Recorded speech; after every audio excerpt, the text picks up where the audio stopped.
Welcome back. You're part of the Life Scene Investigation class, Teen Discovery, which is part of EDU-DNA.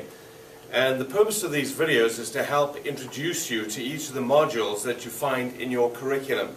This curriculum is being used in junior high schools and hopefully in college in the near future. Today, with the workbook that you have, I'd like you to go to page 13. Page 13 talks about an essential component of positive forensics. Forensics has with it, or brings with it, an innate concept which says crime or design or talent or everything has to be observed. When someone sees something, we call them a witness. In the context of positive forensics and what we're doing in this class, in this program, is to look for, is to witness, is to help remember those actions that are good, that are right, that are exceptional. We want to see people when they're at their best. We want you to look at each other as staff and faculty and see when you do things that are exceptional. We want you to notice them and recognize them. And in the same way as you work with the teens in your classrooms, we want you to create a culture of observation. Not a culture of spying, but you could call it that in some way, but we want these things to be out in the open. We want people to be looking at those who sit next to them in the classroom, on the playfield, in the lunchroom, in the library. And we want them to learn how to see what is good about those people, how they study well, how they communicate with others, how they kick a ball well, how they act in a play well. And we want people to realize that it is so vital that we have witnesses in our lives who can not only identify for us what is right, those talents that are innate to our lives, but also to be able to share that information. That information to really have power needs to be shared. Those observations need to be analyzed. They need to be, in all parts of our lives, recognized and spoken. To see someone do something really exceptional and then not take the time to share it is wrong. It's always wrong. It seems like so often it's easier to see someone do something bad and tattletale or tell on them, and we feel powerful and we feel somehow in control because we have powerful information about them. In the same way as we look at the power of witnesses in this program, we want you to see that there is even greater power in observing talent, in witnessing things that are right in people's lives. We witness people in so many different ways and in so many different venues in life. From the time that we wake up in the morning, we see how people wake up in the morning. Some people wake up happy and some people wake up grumpy. We see how people behave in the school bus on the way to school, or kids in the car on the way to work. We see how they walk in the front door. We can observe very often, is it going to be a good day or a bad day? What am I going to do to need to intervene today? We have kids who walk in with, and they look just so forlorn and down. We see some who walk in agitated. We see some walk in happy with their books and everything ready to go for the day. But again, in every life and in every situation, it takes just a little bit of time and a little bit of training to help you see what is right. So, as we look at this module on page 13, we want you to understand that there are 4 types of witnesses. In any legal context, and we are framing this whole training, this whole analogy within a legal context, because forensics looks for evidence. And to remind you again, we're looking for evidence of what is right, evidence of talent, evidence of those things that make your clients, or not your clients, but the people in your class, your teenagers in your class, what makes them exceptional. And again, we want you always to be looking at those who are your peers as well, the teachers and trainers and coaches and people who work in the cafeteria. Everybody on your school campus needs you to observe what's right in them and to share it with them as well. So there are 4 types of witnesses, and if you go across to the next page, page 14, we list what those witnesses are. We have what we call a personal witness, an eyewitness, an expert witness, and an adverse witness. They're all central to helping you discover and also to affirm talents in your life, those things in which you're going to build your life to a successful outcome in the future. We create success in life by knowing what we do well. And the power of those people around us to observe us and to tell us who we are by virtue of the things we do right and well is such a powerful tool, and then as part of that pathway. So the first type of witness is what we call a personal witness. A personal witness is someone who rides on the bus with you. It can be a family member, a parent, a brother or sister, a classmate, a good friend. These are people who have a relationship with you and probably see you more than any other person or any other group of people around. They love you, they care about you. They have a vested interest in your life. There's a relationship that is there for some good reason. Often it's because of just family and blood or association. You're in a class and you get to like that person a lot, or you're a teacher, a faculty member, and somehow you connect, and you love doing the same sort of stuff and enjoy talking about certain academic subjects or kids or helping kids. But these are people you have a relationship with. So those are the people that give us an awful lot of information. Very often they can be critical as well, which is a sad part of this as well. But as we will know and as we will see, witnesses are just one part of the process. The more evidence we have in all the other areas of life, remember we talked of those 10 forensic discovery questions? When we know where we have flow, when we know where we're exceptional, when we know when teachers have told us what we're good at, we know what we do repetitively good over and over again. That's all part of this process. We do tests like the VIA, which give us more information. An expert test that defines and helps identify what our character strengths are in life. So these personal witnesses have a lot of information, more information than anyone else. And we're going to show you ways, and it's in the book and the textbook and also the DNA code on which this curriculum is based. And if you really struggle with some of this information, just go pick it up or ask your principal for a copy, and we may just leave a few copies at school, in the school library for teachers and others to read. But read the chapter that you're teaching on that day or on that week. So a personal witness, again, is someone close to you who has a relationship with you. Sometimes they're very close to you and they won't say the things that they ought to say simply because they don't want to hurt a relationship. But remember what we're looking for. We want them to observe what's good in you.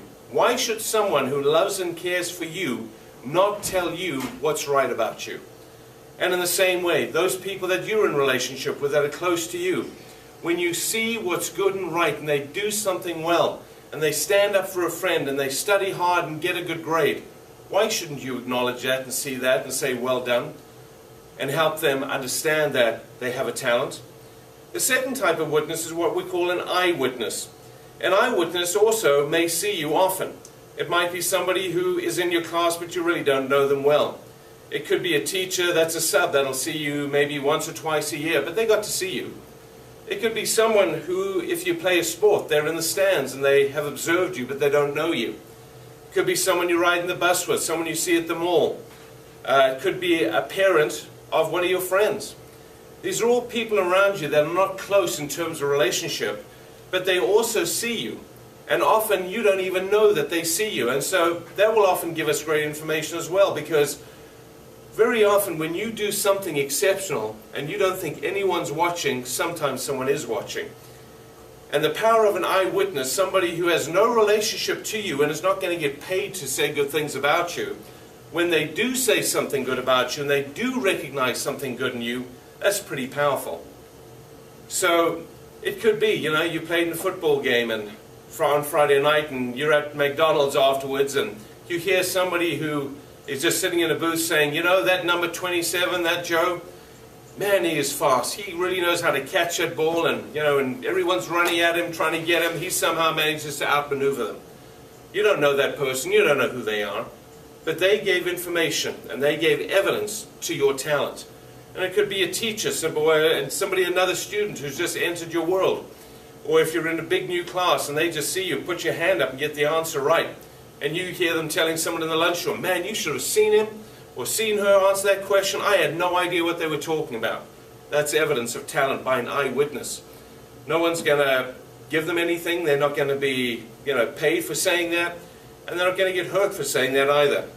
We then have the expert witnesses, and this is a particularly important group of witnesses because you as a teacher, as a coach, as a counselor, are an expert witness in the lives of the teens that you work with, that are in your classroom or in the gym or on your field. You are an expert. An expert is someone who's classified as an expert because of experience. and because of education. It doesn't always have to be education. There are some great experts around who have not written papers that are peer-reviewed, but they are experts as football coaches or at, other types of coaches, or drama coaches or voice coaches, people who know how to and have been accepted by their peers as being exceptional over a period of time, and they know they've been given status. What they say matters, what they write about matters. And so an expert, again, is someone with education. Very often it's experience. They've been peer-reviewed to a place and a status where what they say matters. And you as a teacher matter. You as a teacher can change the course of the life of the kids in your class when you see something right and you tell them, I read that paper and you write extremely well. I saw your exam, your algebra exam. If you continue to do what you're doing in this class, you'll get a scholarship to college. You'll be able to go and work at Microsoft or at Google or at Apple. You'll be able to build roads. You'll be able to, if you're in art, you'll be able to, put in an exhibition one day.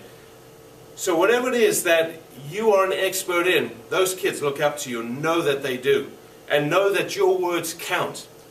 And so it's important for you when a kid comes to you with a witness statement form, and we'll tell you what those are in a moment, and asks you to write about something you said about them that was exceptional. We want you to take the time on that witness form, the expert form, to really help them understand what exceptional evidence you saw in their life. Lastly, we have what's called an adverse witness, and there are adverse witnesses in all parts of our lives. There are people who will say, you can't, you're an idiot, you're stupid, you just don't have what it takes. What I want you to understand about the adverse witness, and this is very important for you as counselors, but also very important for you to teach the kids that you work with. It is vital to start with this belief that when someone does not have the evidence to say that I am special, that I am exceptional, that I have certain evidence that makes me stand out, the adverse witness will hurt them every time. An adverse witness really is someone who, very often is jealous. They'll say things because they don't think they can match up to you. They'll say things to cut you down because they're insecure, because they don't have the evidence. It's a deflection from who they are. Sometimes they want to do it just to be a bully. Sometimes, again, when we talk about bullying, you can be an intellectual bully.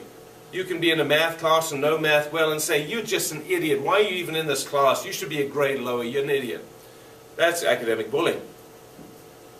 For the responses to each of those, you'll see in the middle of page 15, there are some very simple techniques and language that helps you, in discussion with your class, help your kids respond to people who are adverse witnesses in their lives.